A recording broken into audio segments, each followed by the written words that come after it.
Now, here's a short clip of this week's episode with CEO and co-founder of FloShip, Mr. Steve Sir.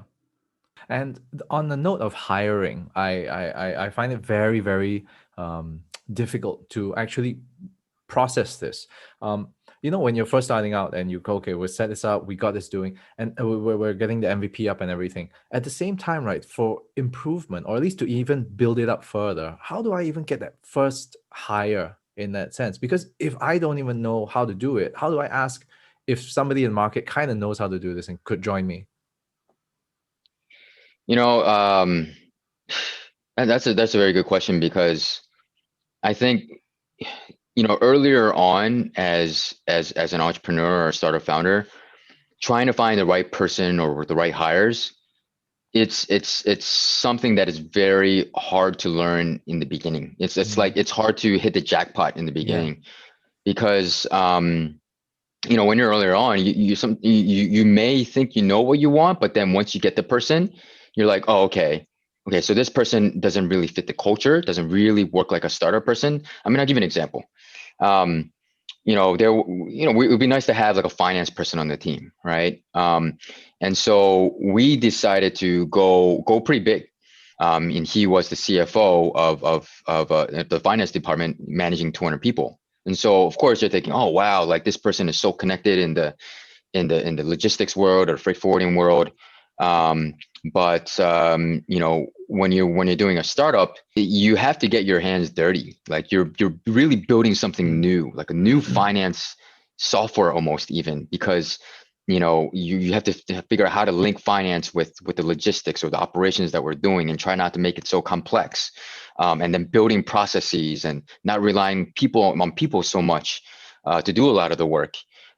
So yeah, I mean, when we hired the person, we're hiring, like 8 or 9 people on the finance team, and the sales team maybe has like 4 or 5. Does that make sense, right? Finance should probably be like maybe 3 to 5, of your startup.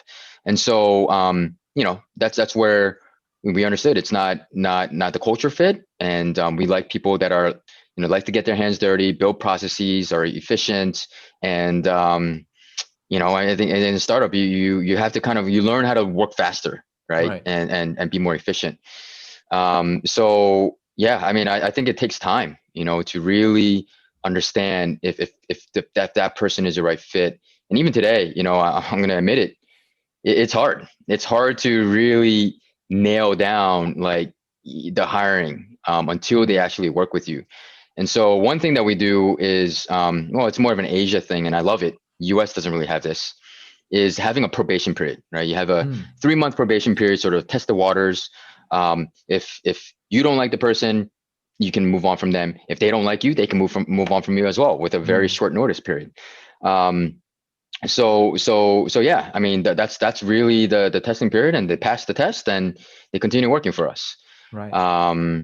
But yeah, I mean, to kind of going back to your question, during the early days, we knew that getting a CTO was very important. So at the time, I was just going through my Rolodex of friends and even relatives.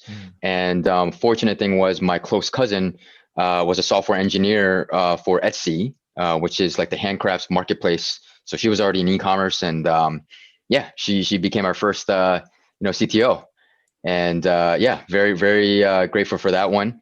And then we started having our first engineering team. And so yeah, that was like our beginning days of having our portal, so that we can automate a lot more activities for our clients.